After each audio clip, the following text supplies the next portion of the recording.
Search करें अवामी news. मुल्क भर की ताज़ा तरीन खबरों से बाखबर रहने के लिए सब्सक्राइब करें हमारे चैनल को और बेल आइकन ज़रूर दबाएं।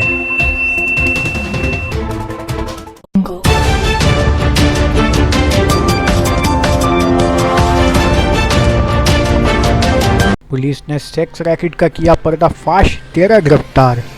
मालदा जिला में पुलिस ने सफ़ेद कपड़ों में मलबूस होकर सेक्स रैकेट के खिलाफ एक खुसूसी मुहिम चलाई थी, जिसमें 13 लड़कियां और 4 मर्द को गिरफ्तार किया है।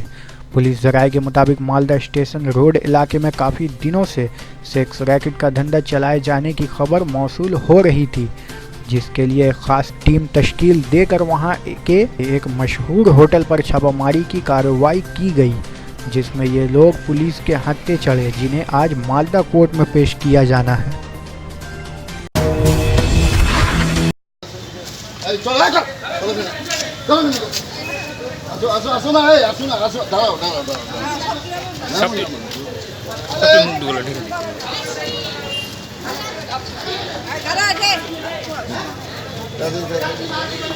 তাড়াতাড়ি গ্যাস নিয়ে নাম দিয়ে এদিকে ওদিকে থাক না একজন।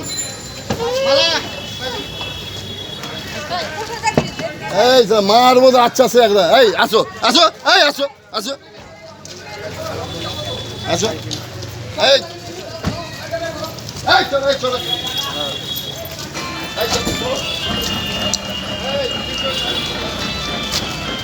ওটা মিস্টেক লাগবে।